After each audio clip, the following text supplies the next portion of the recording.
Other breaking news for you this morning. It's coming out of Iran because the court system there is claiming that Erfan Soltani has not been sentenced to death. So this is according to state media. He's the 26-year-old who became the face of anti-government protests who we spoke about yesterday.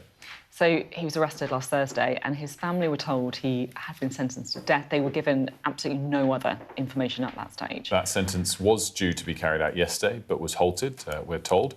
Last night, a family member told Sky News they believed it could still happen, though, at any moment. And also, look, it's significant because President Trump has always said that if Iran planned to execute protesters, that would be a red line for him, so he would take action, effectively. But I guess the fact that the British embassy in Iran's been temporarily closed does indicate there is still a nervousness, uncertainty about what Donald Trump could actually do next. Let's listen to Alex Rossi. With the internet blackout still in place, the true death toll across Iran remains unclear, but it's likely running into the thousands. Sky News has spoken to one woman in Tehran who attended the protests, and her testimony is chilling. She asked not to be identified for her and her family's safety. Everyone was being shot in the head. I don't think they have space in the jails anymore, so they're just killing us.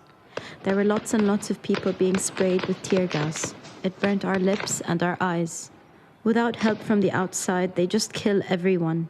This time, everybody is out on the streets. It doesn't matter if you're rich or poor, religious or not, old or young. Everybody wants these people gone. It is still very hard to understand what is happening inside Iran, but the regime is trying to seize control of the narrative, pushing back with images and messages designed to project strength and unity. State television in Tehran has aired footage of large pro-government rallies and funerals for security forces killed in the unrest. Here the crowds are defiant, some carrying pictures of Donald Trump. This one says, "Next time, the bullets won't miss." If Trump comes to this land, the women of Iran will break his legs. We will avenge the blood of every martyr. Unusually, official news channels are acknowledging the large number of dead, including both protesters and members of the security forces. But the regime claims the violence was carried out by rioters and terrorists incited by Iran's enemies abroad. The regime's brutal response has brought global condemnation. US personnel are pulling out of the Al Udeid military base in Qatar as Iran has vowed revenge for any attacks. Donald Trump had warned the regime that killing protesters was a red line. We've been told that the killing in Iran is stopping, and it's stopped, and it's stopping. And there's no plan for executions or executions. So I've been told that on good authority. We'll find out about it. I'm sure if it happens, we'll all be very upset. Iran's leaders see this unrest as an existential threat. And from what's been witnessed so far, they appear willing to do whatever it takes to stay in power. Alex Rossi, Sky News.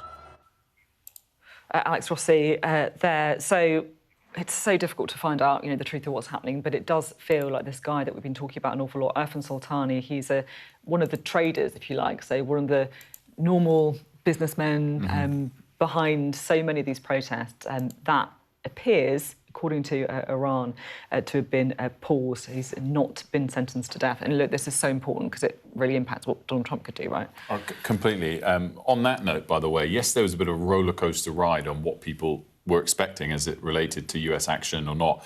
Actually captured really well by the oil price.